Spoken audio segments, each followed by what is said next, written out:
ọkọ mi gan wà lára challenges tí mo ní nínú entertainment business and industry career mi. Because ọkọ mi ti gbọ́ mi ṣùṣù tó sọ fún mi wípé I am ashamed of your growth in this movie industry. Mo sunkún. Ṣé entertainment industry generally ó ní nǹkan tá a máa ń pè ní selfishness nínú ẹ̀. And it is bound to happen.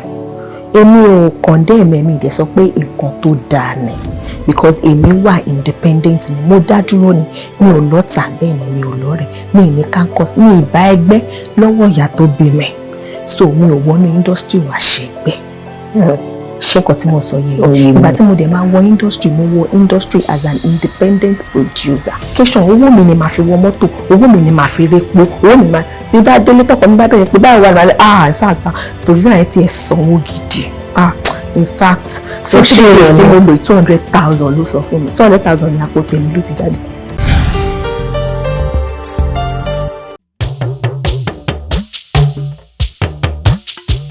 ètò ńlá ti dé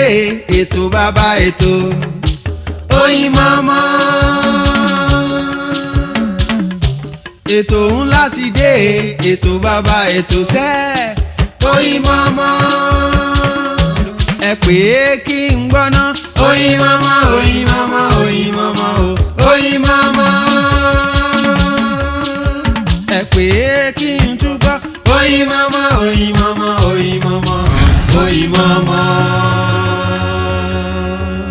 Ẹ káàbọ̀ padà sórí ètò wa Oyinmomo náà la wà fún gbogbo ẹni tí ẹ ṣe dé àṣẹfẹ́ bẹ̀rẹ̀ náà ni ọ̀dọ̀ àwọn obìnrin ni mo yà sílẹ̀ mi nítorí wípé wọ́n sọ wípé àwa ni iyọ̀ ayé oúnjẹ tí ẹ bá ń jẹ tí ò bá ti sí iyọ̀ níbẹ̀ àmì ẹ̀ how's it gonna taste ogun nílẹ̀ nínú ẹ̀yìn gbọ́mọ̀ pé òdè yóò dùn kó jẹ́ pé kò dé yọ ní èsì ń bẹ̀ bóbìnrin bẹ̀ ṣe jẹ iyọ̀ ayé a ní láti máa showcase ara wa a ní láti máa fira wa hàn pé àkọ́ kí n ṣe obìnrin tó lọ sí the other room àmọ̀ṣẹ́ṣe iṣẹ́ wa dé dá wa lójú ẹ̀yìn wa lórí ètò Oyinmomo ẹ bá mi kí arábìnrin Bimbo Adebayo tí wọ́n jẹ́ sọ̀rọ̀sọ̀rọ̀ bíi tèmi náà tí wọ́n jẹ́ eléré àgbélérò bíi tèmi náà tí wọ́n jẹ́ iṣẹ́ wọn pọ̀ wọ́n tún jẹ́ oníṣòwò ẹ̀tìgẹ́ẹ̀tì sweet girl òbẹ́bí kí ló dé gan-an ọṣẹ ọmúra ni wà ní it's plenty very plenty o. ọmọ ìkàṣẹ fún ẹ tọ́wọ́ bá mi kí àwọn olólùfẹ́ yín náà. ẹ̀yin tèmi nílé olóko lẹ́yìn òdì ṣé dáadáa ni mo bá yín orúkọ tèmi ni Abímbọ́lá Aulat Adébáyọ̀ Ọládìtì àmọ́ àwọn eléré orí ìtàgé bí ẹgbẹ́ mi a máa pè mí ní Bimbo Adebayo. tó nínú ṣókìlọ ní tiẹ̀ láìkí ẹ̀ ṣókìlọ rẹ̀ ojú lọ ṣe àmọ́ lọ́tọ̀ọ̀rọ̀ rẹ̀ ta ni Bimbo Adebayo Ọládìtì. eléré orí ìtàgé ni mí oníṣòwò dẹ̀ ni mí pẹ̀lú aya ni mí abiyamọ dẹ̀ ni mí pẹ̀lú. mo láìkí bẹ́ẹ̀ ṣe mu aya abiyamọ oníṣòwò ìyẹn ni pé fàárí apá kan kí ẹ dá apá kan sí gorímápá lege straight wọlé ó pàkàm. ṣé a lè fi òǹkà sí ìgbà tí ẹ ti bẹ̀rẹ̀ iṣẹ́ àti pé kí ló fún yín ní ìfẹ́ tẹ̀ fi wọnú iṣẹ́ torí ayé pé ọ̀pọ̀lọpọ̀ nínú àwọn tó ń ṣe àwọn tó torí owó wá wọ́n ti padà wọ́n ti bá wọn sì sẹ́gbẹ́ kan àwọn tó torí ìfẹ́ iṣẹ́ yìí wá passion ibo ni passion tí yín ti bẹ̀rẹ̀ ó ti tọdún mélòó. a ti tó bí 20 years. ogún ọdún. bẹ́ẹ̀ ni ogún ọdún láti 2004 bẹ́ẹ̀ ni mo wà ní university ngbà yẹn ní Ọlábísí Ọ̀nàbànjọ University so mo dẹ̀ máa ń ṣe business because àtìlẹ̀ mi ni mo ti jẹ́ oníṣòwò so mo máa ń taṣọ so mo máa ń costume àwọn èèyàn bóyá wọ́n fẹ́ lọ sí party wọ́n fẹ́ lọ sóde dẹ̀ mo ní boutique gan ní Ọlábísí Ọ̀nàbànjọ lọ́dún yẹn so wọ́n wá ní one particular musician extreme ni but kò sí mọ́ nísìn ní orúkọ ìtàgé ẹ̀ nígbà yẹn so wá kò pè mí ní pé pàjáwìrì ní pé Bimbo àjọ mo máa fẹ́ ṣe musical shoot o pé mo dẹ̀ lẹ́ni tó máa costume mi pé costume àwa pé ó ti disappoint mi ló wá pè mí ní èyí mi lẹ́ni tí máa pè ní mo dẹ̀ mọ̀ pé ó ṣọ́ fún ẹ kí ní kọ̀ọ̀kan mo ní kí ni mo wá fẹ́ ṣe mo dẹ̀ wà ní Ogun State mo ní òkè mo ní dá kí làwọn kan tó fẹ́ send the script àbí whatever fún mi ó ṣáà send ẹ̀ sí mi pápápápápá mo ṣáà ti múra torí mo jẹ́ ni tó lákìkanjú iṣẹ́ gan mo like business at the same time no so mo wá bó ṣe wá pè mí mọ́ ní ok mo ṣàṣàrè múra pápápápápápá mo bá gba Èkó mo níbo ni wọ́n ti fẹ́ shoot ó ní Island ní Lekki látògùn state mo ní ok mo ṣáà wọnú bí mo ṣe ń bọ̀ látògùn state mo kàn wọnú Lagos Island ni mi ì tí ìmọ̀ kan tó fẹ́ ṣe particular mi ìmọ̀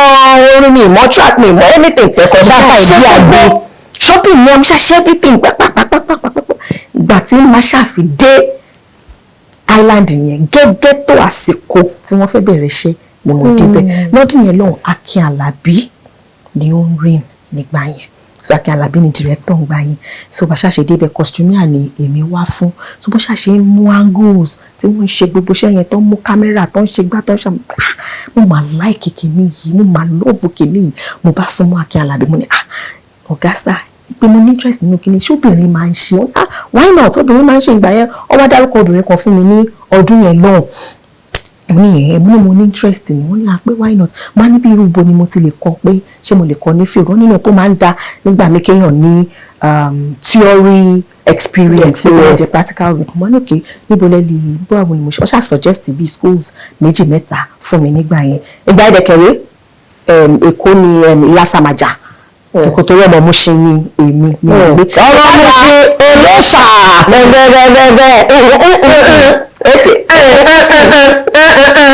wọ́n kàn dá àwọn àpéjọ lọ́rọ̀ ṣọ̀tọ̀ lọ́rọ̀ bá gbọ́ fún ẹni wọ́n ti gbọ́ pé kẹ́tì wọ́n tún kàn dá ìdá. so bí mo ṣe lára àwọn school tó ṣàdá fún mi mo ṣàwé tó súnmọ́ ilé bí mo ṣe mú nìyẹn ó wá jẹ́ PEFT Wálé Adénúgà Film Institute. so mo ṣáà ní sùúrù nígbà tó di 2007 bóyá bí the following year bóyá bí 2 years later mo ṣe clearance mi ní Òṣogbo wálé mo ṣáà wá make inquiry mo ṣáà fún mi ní form and all of that mo ṣáà fi ká ṣáà máa fọlọ́gùn bí mo ṣe wọ PEFT nìyẹn so mo ṣe diploma ní film and television production ní Wálé Adénúgà Film Institute. ẹ wo pride tẹ fi ẹ wo ìgbéraga tẹ fi ẹ wo ṣọdá pride lápá yín. mo ṣe ní àkókò yẹn dẹ̀kẹ̀rẹ̀ cinematography ló ń wù mí. bẹ́ẹ̀ ni so along the line ṣe mọ̀ pé ní PEFT àwọn máa ní Papa Ajasco àwọn máa ní so once in a while àwọn bright students wọn àbí àwọn tó máa ń fi wọ́n sí fíìmù bí mo ṣe bẹ̀rẹ̀ sí ní interest nìyẹn nígbà kan náà bóyá bí 204 yẹn náà that same 204 ni ẹni ẹnìkan wọ́n pè ní Babátúndé Oyèníyà gbà yẹn lára àwọn producers ń gbà yẹn gan ni so wọ́n wà nítòsí ilé asú bí iléèwé side yẹn ṣá so ó dẹ̀ náà ti nìkan tó wà ń bẹ́ ń gbà yẹn so tó bá ti fẹ́ ṣe fún wọn nípa àwọn dẹ̀ láìkọ́ ọmọ ìwú portable orí kún pé wọ́n bá mi ṣe scene méjì kan kó wá ṣe presenter so láti gbà yẹn mo ṣáà ṣe mo ṣe ṣe rẹ pé ṣé bí kíní ṣe dùn mí dẹ̀ láì kíní yìí o ìwé mi ṣe ní interest nìyẹn kó tó wá di wípé mo pàdé Akin Alabi. ẹ ti wà nínú ìrìn náà díẹ̀ passion. bọ̀ torí pé mo fẹ́ ní BSc mo fẹ́ ṣẹ̀ṣẹ̀ mọ àwọn òbí wa gbọ́dọ̀ kàwé ní owó gbọ́dọ̀ ṣe kinní kan ní o ó help because ó help mi nígbà tí mo máa ṣe diploma yẹn so òun ló jẹ́ kí n ní math science ní BSc ní Ọlábísí Ọ̀nàbànjọ University kí n tó wá ní diploma ní film and television production so along the line film and television production yẹn ni mo fall into ni mo find ara mi ní performing and media arts. tó nínú gbogbo ìrìn àjò yìí èmi ń sọ yín ṣẹ́yìn náà ẹ rí i pé mo ń sọ yín because mo wo body language yín mo wo gesticulations yín mo wo bó ṣe ń sọ̀rọ̀ bẹ́ẹ̀ lè ṣe káyọ̀ lára ní ọgbọ̀n báwo lè ṣe survive nínú industry àwọn ìkòkò àjègùjẹrẹ yìí torí àgbẹ̀ níbi tán ti kọ́rúkọ èèyàn ní íǹkì dúdú orúkọ yín wà ń bẹ̀ àgbẹ̀ níbi tán ti ní scandal pé Bimbo Adebayo jẹ́ bẹ́ẹ̀ lọ àgbẹ̀ téèyàn bá dẹ̀ ta fàsókè lọ òkùnkùn àwọn tó wà ní ìmọ̀lẹ́ ààrẹ báwo lè ṣe kí làwọn tenant yín. Actually wọ́n ní ilé làwò ká tó sọmọ lórúkọ ẹni tí ó bá dẹ̀ níyà ni kì í dégbò ẹ̀yìn sometimes it has to do with your person. bó ṣe kọ́ èmi wọn mi ń ṣọmọ àṣà lóòótọ́ mo ṣe ni mo ti dàgbà ṣùgbọ́n wọ́n kọ́ mi mo dẹ̀ tuntun ra mi kọ́ so ó dẹ̀ ní nǹkan tá a máa ń pè ní priority ṣòye yín so mo mú personality mi as my priority so kò jẹ́ kí n bá wọn mi ń jẹ nǹkan tó bá lè jọ gẹ̀dẹ̀ lọ mi kọjá yé mi ń ṣe party rocker kódà àwọn ẹbí wa gan máa ń ṣènáwó ń gbà mí nǹkan tó yẹ pé agbára kákà gan ni máa fi ń débẹ̀ so mi ń kọ́ rẹ̀ mi lọ́ta ọjà yìí mi so ẹ lè bá mi níbi tí wọ́n ti ń pariwo àtọ́wọ́n náà ń dà bọ́ náà rìn àwọn ọ̀dọ́ tó tẹ wá tara wọn kọjá táwọn kan máa gbégi sẹ́sẹ̀ pé ẹ̀tọ́ máa gbẹ́sẹ̀ sọ́nà pé bó o bá dá mi kọjá ìwọ gan ò lò báwo lè ṣe kóògùn yẹn jà. mo máa ń sọ grace ni I used to say it to people pé I'm one of the luckiest people in the industry. Mo máa ń gbọ́ mi condemn ẹ̀ o mi sọ pé ó rí bẹ́ẹ̀ mi sọ pé kò rí bẹ́ẹ̀ o ṣùgbọ́n mi máa ń gbọ́ ni wípé ó ní tí n bá ṣe báyìí mi ní ṣe báyìí ó ní tí n bá ṣe báyìí wọn ní fún mi ní róòlù yìí mi experience ẹ̀. bóyá náà nǹkan tí ẹ fi stature dà yín lọ́la wọn kọ́ pé ọmọ wa ìyàbúrò wa ni ẹ fílẹ̀ nílùú lára ẹ̀. orí ọ̀fẹ́ ni mo rí gbà. èrò lọ́hùn honest. màdé wàá sọ nǹkan tó máa ṣọ́ọ̀kì tí mi bá ṣọ́ọ̀kì tí mi bá oògùn kúkú wọn náà rè ẹ jẹ́ ká dánu dúró díẹ̀ náà tá a bá padà dé bí Bimbo Adebayo ṣì wà pẹ̀lú wa ẹ kú jù lọ́nà. fún gbogbo ẹni tí ẹ ṣe darapọ̀ mọ́ wa ní sáà yìí àti ìlọjìnà àṣẹdánudúró díẹ̀ ni arábìnrin Bimbo Adebayo àwọn lágbà lálejò kódà àwọn èèyàn máa béèrè wípé ṣé wọn lára àwọn fámílì àwọn Adebayo Salami ọ̀gá Bello mo ní èrè ń tèmi Adebayo pọ̀ káàkiri àmọ́ àwa àbí wọn ibi tí Adebayo tí wọn tó kọ́gùn sí bóyá ọ̀dọ̀ àwọn ọ̀gá Bello ló kọ́gùn sí ni àbí Adebayo into the free to wear bíbá ni ẹni kí ẹ máa bẹ lọ́wọ́ ìpè bá mi rẹ anybody lè bẹ anybody rẹ mẹ́rin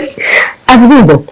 ẹ jẹ́ ká wo family ẹ jẹ́ ká kọ́kọ́ clear wọn lọ ṣé ara àwọn family Adebayo ọ̀gá Bello nìyí àbí ni ọkọ tẹ́ ẹ fẹ́ kó tó di pé àwa tẹ̀síwájú gẹ́gẹ́ bí aya gẹ́gẹ́ bí òṣèré eré àgbéléwò àti gẹ́gẹ́ bí oníṣòwò. Bẹ́ bá sọ pé family àwọn Adebayo àwọn èèyàn yìí náà ni wọ́n bẹ́ẹ̀ ni ẹbí mi náà ni wọ́n èèyàn mi ni wọ́n àmọ́ ibi tá a ti lọ yàn ní ti Adebayo tèmi. ìgbẹ̀yìn àǹgù ọ̀tọ̀ọ̀tọ̀ ni kódà gẹ́gẹ́ bí aya Adebayo ẹ̀jẹ̀ ìlú bẹ́ẹ̀ gẹ́gẹ́ bí ìyàwó gẹ́gẹ́ bí ìyá àti oníṣòwò àwọn èèyàn máa ń lérò wípé iṣẹ́ mẹ́ta yìí pọ̀ jù fóbìnrin nìkan ò ṣe kí ń dán èsì dà pé kó kùnà níbi àtijọ́ aya rere tàbí káwọn ọmọ gan má gbádùn ẹ̀ tàbí kíṣẹ́ gan kó má lọ tààrà because wàá máa try láti àti jẹ́ kí mẹ́tẹ̀ẹ̀ta dọ̀gba báwo ló ṣe rí lọ́dọ̀ tí yín. ìyá mi ẹ̀rọ ọlọ́run kò easy o it was a big task but like I said earlier nǹkan nílé ayé yìí especially èmi in particular priorities ni mo máa hold on to. ṣẹ́rí number one eré àgbéléwò wa yìí ó jẹ́ kàríà tó ní owó púpọ̀ nínú bẹ́ẹ̀ ni then nínú mẹ́tẹ̀ẹ̀ta my number one priority is my marriage because I love marriage. There's this thing tó máa ń wà lára mi pé ìgbéyàwó mo nífẹ̀ẹ́ I love love. So you're so love. Bọ́lá ọ̀zára àfẹ́ mo wà ń taṣọ mọ̀ kí n máa pè hello ṣé ti jẹun ṣé dáadé ti wà okay ṣé ti ṣe kíní ẹgbẹ́ kíní yẹn jáde o ẹgbẹ́ ọ̀rọ̀ tó wà ní fẹ́sẹ̀ yẹn jáde I love those things. Ẹ̀lọ́ mọ́mí ìgbàwọ̀ lẹ́ ń bọ̀ I love those things. So ó jẹ́ kí marriage jẹ́ number one priority fún mi. Then ẹlẹ́nkejì torí mo jẹ́ akíkanjú èèyàn mo mú business yẹn ní number two. Ṣòtì until ìgbà tí mo wá rí wípé career yìí ó màmá dẹ̀ fẹ́ máa sleep lójú ayé mi mo dẹ̀ ti invest so much nínú ẹ̀ ṣé mi ní tún sáré dù padà ó tún wá jẹ́ kí n tún pa business ẹgbẹ́ ni mo wá fi dù career yẹn because nígbà tí mò ń fi ẹmọ̀pá ti mú marriage ní number one so mo ní sì mo wá fẹ́ wo ti career àti business papọ̀ ìgbà tí mo fún business mi ní time mo ń bloom because inú business yẹn ni mo ti ń mú owó fi produce movie ṣó ti yẹn because kò sí investor ọkọ mi gbìyànjú láti invest nínú mi bí nǹkan abẹ́ méjì bó ṣe mọ àwọn ọkùnrin wọn understand bí entertainment ṣe rí àwọn ti expect pé báwọn ṣe kówó sílẹ̀ yẹn next year ọjọ́ kejì ọjọ́ kẹta. as a matter of fact ọkọ mi gan wà lára challenges tí mo ní nínú entertainment business and industry career mi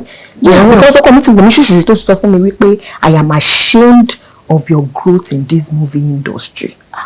mo sunkún bẹ́ẹ̀ ló máa sọ ọ́ torí lóòótọ́ akọ̀yìn invest ìgbà míì a máa fi 3 million yaṣẹ́ àní rí 800,000 ìgbà míì a máa fi 5 million yaṣẹ́ àní rí 1.2 million ìgbà míì ibi tá a máa taṣẹ́ sí àní rí kọ́bọ̀. àwọn tó kéèyàn sọ̀rọ̀ ṣé kò tí mo fẹ́ yé yín but kò dẹ̀ ṣe é sọ ìgbà míì mo máa lọ sí location mi ní gba 1 naira mo máa bóyá lẹ́yìn ni àṣírí ṣẹ̀ṣẹ̀ máa tú torí ọlọ́run tẹ̀ ti padà wá gbógun fọ́lẹ̀ o. ṣé mo máa lọ sí location owó mi ni màá fi wọ mọ́tò owó mi ni màá fi repo owó mi ni màá tí bá délé tọkọ mi bá bẹ̀rẹ̀ pé báwo wà lálẹ́ in fact producer yẹn ti ẹ̀ sanwó gidi in fact for 3 days tí mo lò 200,000 ló sọ fún mi 200,000 yẹn àpò tèmi ló ti jáde. ẹ sanwó ó gbọ́dọ̀ kẹ́ sanwó láti báǹkì kan sí báǹkì ní ìpín bá bí ẹ ní ìgbà kan transfer owó rẹ̀.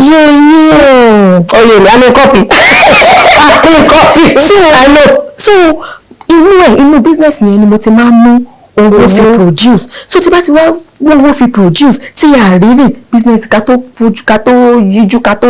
làpá business náà ti ń gbèrè tí wọ́n ti ń da wọ́lẹ̀ màá tún wá fi fíìmù èyí tí mo ti produce ẹ̀ màá tún wá filẹ̀ màá tún wá kára mọ̀ sí kí business ẹ̀ màá tún máa dùn mo lè wá ṣọ́ọ̀bù màá tún kúrò nínú ní industry fẹ́ wọ́n tún máa pè mí ẹ̀rọ iṣẹ́ wà ní màá wọ̀n pé ṣé màá tún fi ṣẹlẹ̀ káwọn customer bá tún dé sí ṣọ́ọ̀bù wọn ní madam da irọ́ pátí la fẹ́ ṣe o ọjà tàdé fẹ́ gbà yìí supply yìí is about 5 million sísí ẹ̀yin ọmọọṣẹ́ ẹ̀ lè handle ẹ̀ wọ́n tún máa pè mí lórí màá ní wọ́ náà so it was not an easy task but àdúpẹ́ lọ́dọ̀ Ọlọ́run lọ́jọ́ tèmi but mo wá until ìgbà tí mo wá realize pé career yẹn owó ó pọ̀ fún mo wá need láti gbé business yẹn ségbé I now gave it my all. kàrí àtẹ̀fún ni ọ̀lẹ̀ láàrin èmi àti ní àtọ̀lọ́hún tàjọ wà ń bí àwa mẹ́ta yìí ṣé kàrí àyẹn ti ń gbowó tó yẹ kí bísínẹ́sì náà máa mú wá. kò tí ì di èyí tó yẹ kí bísínẹ́sì máa mú wá ṣùgbọ́n mo ti ń rí àyípadà rere díẹ̀díẹ̀ náà. ìyẹn náà dà tábánikàkà ní mẹ́ni méjì mẹ́ta how many to your name ṣe pé sí orúkọ yín o Bimbo Adebayo Productions o mélòó ni mo ti ṣe èwo ló wọ́n jù èlò lè fi yà. lọ́wọ́lọ́wọ́ báyìí at least a ṣe máa ka 9. bẹ́ẹ̀ni ìrìn àjò ogún ọdún lápapọ̀ bẹ́ẹ̀ni o ti bí production 9 bẹ́ẹ̀ni èlò ló pọ̀ jù tẹ̀ fi ya èyí tó jẹ́ nínú 9 yẹn. 4 million. èrò ju owó eré bẹ́ẹ̀ni. ìyẹn jáde táìtù wo ni. ọjà irọ́. ọjà irọ́ bẹ́ẹ̀ máa ta ọjà irọ́ fún wa náà. ọjà irọ́ lè máa bọ ọjà irọ́ ò ṣalákọ̀ọ́kọ́. kò ṣalákọ̀ọ́kọ́. kò dẹ̀ ṣe the last one. kò dẹ̀ ṣe the last one. ọwọ́ àárín ló wà. bẹ́ẹ̀ ni bẹ́ẹ̀ ló jẹ́ kí ẹ̀kọ́ kọ̀ọ̀tínú kó dájú kí ní máa tà àbí. bẹ́ẹ̀ni. association yín pẹ̀lú àwọn akẹgbẹ́ yín àrí pé wà ní industry lóòótọ́ kákọ̀ọ̀sì wà kò síbi tí ò náà sí ó wà nínú tàbá sọ pé àwọn iṣẹ́ báwo ni mo fẹ́ put white collar jobs náà bank everybody máa lákẹgbẹ́ tí ẹ̀ tọ́jú ṣe àmọ́ nínú association yẹn àwọn tó bá ti tọ́jú ẹ̀ máa lọ kákọ̀ọ̀sì gan wọ́n ti máa sọ pé ẹ̀ tún máa jẹra yín lẹ́yìn ṣòro dínú kí lẹ́yìn ní gbogbo yóò fa àwọn nǹkan yìí. ṣe rí entertainment industry generally ó ní nǹkan tá a máa ń pè ní selfishness nínú ẹ̀ and it is bound to happen. èmi ò condemn ẹ̀mí ìdẹ sọ pé nǹkan tó dáa ni because èmi wà independent ni mo dá dúró ni mi ò lọ́tà bẹ́ẹ̀ ni mi ò lọ́rẹ̀ mi ní campus mi ìbá ẹgbẹ́ lọ́wọ́ ìyá tó bí mi so mi ò wọnú industry wá ṣẹgbẹ́. ṣé nǹkan tí mo sọ yẹ ìgbà tí mo dẹ̀ máa wọ industry mo wọ industry as an independent producer because mo ti ní certificate mo ti ní ìmọ̀ àti òye mi ní ìta tí mo gbé wá so mo wá as an independent person but ṣe rí wọn jẹra wọn lẹ́sẹ̀ wọn ń ṣe gbá kó síbi tí yẹn ò sí iṣẹ́ yẹn káàkiri ló wà ó wà ní medical industry ó wà ní private industry ó wà lọ́dọ̀ àwọn lọ́yà tí o sí kò pọ̀ ní. ẹ kò rò bẹ́ẹ̀ torí pé ẹ̀yin náà wà nínú industry yẹn lè ṣe fún púpọ̀ bóyá tẹ bá lọ sí medical ẹ máa tẹ bá wà ń bẹ̀ ẹ máa tún rí i pé ibẹ̀ yẹn náà tún pọ̀ so kò síbi tí ṣe yẹn ò sí. tọ́ mo gba tí yín bẹ̀ ṣe sọ́yìn ẹ̀yin wọn lórí ètò ìmọ̀ ọmọ jẹ́ ká dáná dúró díẹ̀ náà abala tí à ń pè ní abala fọ́nfà ẹ ṣáà máa rẹ́rìn músẹ́músẹ́ sọ̀rọ̀ èrè ti padà tá a ṣe rí ní ìgbé báyìí sí lẹ́yìn ilé lọ́mọ ní ẹ̀yà Bimbo account statement ṣe àwọn location tó lọ. àti Bimbo ẹ bá mi kí àwọn èèyàn Ẹ̀gbá àwọn ọmọ Ẹ̀gbá ojúlówó ẹ bá mi kí wọn lédè Ẹ̀gbá. báyìí sí ẹ̀gbẹ́ wọ̀ wá kọ́ bí. kò dá wọn lójú tí lẹ́gbàá bá tẹ́yàn bá kíyàn báyìí sí ìkejì náà ní bá wa jẹ́ kí n lọ darí lóhùn pé bá wa àwa náà wà bá ṣe wà àmọ́ báyìí sí ń di diaspora ni kò jẹ́ báyìí sí ti lé bẹ́ẹ̀ tó ẹ wá jẹ́ kí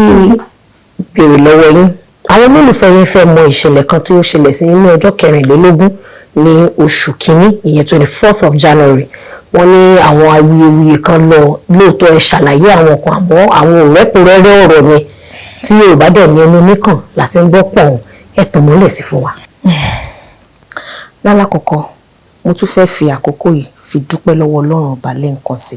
wípé tí ó dá mi sí tí ó kà mí mọ́ àwọn alààyè lọ́jọ́ tóní torí ìṣẹ̀lẹ̀ tó ṣẹlẹ̀ sí mi ní ọjọ́ yẹn ìlàta ẹ̀gbọ́n pàápàá kò ṣẹlẹ̀ sẹ́lòmíì tí ó ti fi di ẹni gbàgbé. Olúwa ò ṣe mo lọ ṣiṣẹ́ ni mo lọ sí Àyọ̀bọ̀ lọ ṣiṣẹ́ bí mo dẹ̀ ṣe ń bọ̀ mo ti dé Ìkàtẹ́ tán normally mo ti ń wa mọ́tò nsìn láti 2003 as a matter of fact tí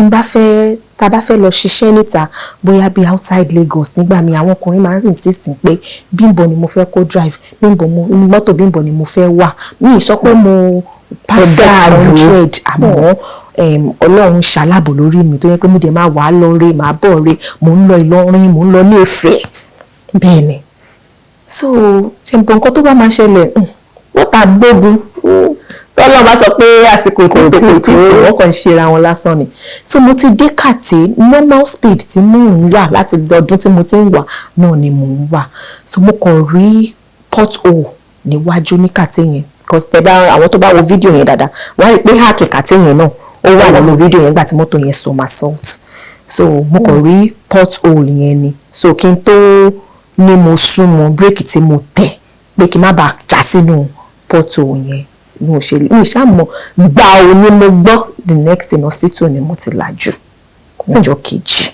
ìgbà tí wọ́n béèrè gan pé báwo ni ṣé kí ló ṣẹlẹ̀ wọ́n ní kò sí nǹkan kan pé mo kàn ní scratch ni àṣemọ́tò write off ìgbà tí mo rí fídíò ni mo pé ṣọ́lọ́hún dẹ̀ tí mo dẹ̀ jáde nínú mọ́tò bàbá dáadáa ò ṣe. ó tọpẹ́ lóòótọ́ onígbàbá yín gbé gba Sunday mẹ́ta ìgbà ọ̀pẹ ni torí arẹwà tó dáa tó báyìí kí lèyìn ọba máa sọ ọlọ́mọ yẹn kan fi fọ́tò wa tó dáa jù dá wa mọ̀ níjọ́ nílé bíṣúárì wọn ni àmọ́ yẹn mọ́ Ọlọ́run tó ti ṣẹ́gun yẹn àṣẹ́gun ìdílé gbọ́dọ̀ jẹ́yàn náà ni ó ń bí nínú ìwọ ò dáa sí ìwọ náà tọ́jú ìwà tí ẹ kò kọjú síbi ìwé ìwọ náà dáa tó àwọn ẹ jẹ́ ká wò gẹ́gẹ́ bí ìmọ̀ràn àti ìyànjú fún àwọn tí wọ́n ń bọ̀ nítorí pé àwọn èèyàn kan ti lérò wípé tó bá ti wọnú industry tó bá ti dá kọjá room 306 room 406 ó lè gòkè àwọn ọmọ wa kan ti ní mission wọn already pé nǹkan tó máa ń gbà náà la fẹ́ lọ fún wọn àmọ́ fúnrú ẹ̀yin tí àkọ̀wé ọ̀rọ̀ yẹn mọ orúkọ yín ọ̀nà wo ló lè gbà láti tún dókè ó lè má yá o àmọ́ ní ká sọ nípa tèmi pé Bimbo Adebayo mo sọ wípé kí ló lè sọ fún wọn. èmi Bimbo Adebayo mo sọ wípé níwọ̀n ìgbà tó bá jẹ́ wípé God's given talent ni pé Ọlọ́run ló fún ẹ ní ẹ̀bùn yẹn má sọ pé o fẹ́ dá ẹnìkan kọjá àbí nǹkankan